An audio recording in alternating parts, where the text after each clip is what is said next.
जब चुनाव आता है, चाहे सपा हो, चाहे भाजपा हो, चाहे बसपा हो, बरसाती मेढक के तरीके सब निकल आते हैं, अटर अटर करने लगते हैं और चुनाव बाद सब लोग गायब हो जाते हैं। कोई किसी का काम पड़ता है तो सबका सुविधा फोन हो जाता है। माननीय राजा भैया हमारे कैसे हैं, जो ग्राम सभा में जिसका भी जो तकलीफ होता है, सब लोग आगे माननीय जी से अपना सहयोग लेते हैं, सबका पूरा काम होता है। और इसलिए हम सबसे भाइयों से अनुरोध करूंगा कि जो राजा भैया का आदेश हो, दोनों विधानसभा कुंडा और बाबागंज में सारे राष्ट्रीय दल को पीछे छोड़ दिया। कहीं भाजपा तीसरे पे आई, कहीं सपा तीसरे पे आई। दोनों जगह जनसत्ता दल से शैलेंद्र जी को इतना आशीर्वाद मिला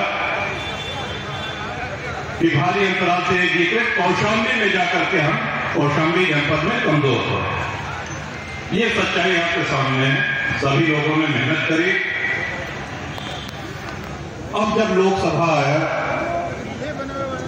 तो किसी कारणवश या कुछ कारणोंवश गठबंधन नहीं हो सका किसी दल से, और ये निर्णय लिया गया कि इस बार जनसत्ता दल के झंडे से चुनाव नहीं लड़ना है। आप लोगों के मार्गदर्शन के लिए हम सभी लोग जैसे परिवार में रहते हैं, छोटे मोटे निर्णय स्वयं लिया करते हैं, लेकिन जब बड़ा कोई बात होती है तो मैंने अपने परिवार में पूछा था कि कहो यहाँ वो सब ऐसी ऐसी बातें हमें क्या की गया है। तो ये परिवार की बैठक हो रही है, ये कोई जनसभा नहीं है। अब परिवार बड़ा है तो बैठक भी बड़ी होगी, और ये आपसे दिशा निर्देश आपकी राय लेने के लिए, जिसमें कहीं किसी का कोई स्वार्थ नहीं है, लेकिन हमारे मन में कुछ उलझन है, कुछ समस्या है। और एक से अधिक के अपने इस राजनीतिक जीवन काल में हमने पूरी सदैव पारदर्शिता रखी है, अपनी विश्वसनीयता बना करके रखी है, और हमारी सबसे बड़ी चिंता यही रहती है कि जो आपका स्नेह, आपका प्रेम और आपका विश्वास मुझको मिलता रहा है, कहीं किसी हमारी कमी के कारण, हमारी किसी गलती के कारण उस प्रेम में, उस विश्वास में कोई कमी न हो पाए। इसीलिए आज आपको अब आ जाए, जब कोई प्रत्याशी लड़ाया जाता है तो आगे से पीछे 20 बार रखा इस चुनाव में। नहीं, सस्पेंस जैसी कोई बात नहीं थी।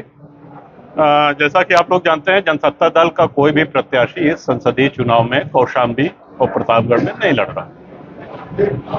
हमने वो कारण भी रखा आप लोगों के सामने, और बराबर पूरे क्षेत्र से समर्थकों का, मतदाताओं का, शुभचिंतकों का, कार्यकर्ताओं का फोन और संपर्क करके ये प्रश्न उनके बराबर हमसे पूछे जा रहे थे कि करना क्या है इस चुनाव में।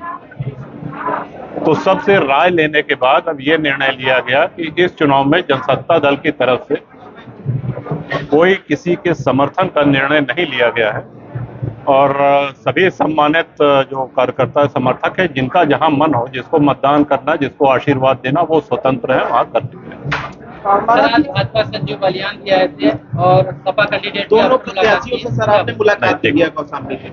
जहां तक संजीव जी की बात है, वो हमारे व्यक्तिगत मित्र हैं, उनसे हमारा राजनीतिक संबंध नहीं है, और प्रत्याशी दोनों आए थे, और जो बात हम आपसे कह रहे हैं उनसे भी हमने यही कहा कि ये कार्यकर्ता सम्मेलन के बाद ही स्थिति स्पष्ट हो पाएगी कि हम लोग क्या करेंगे।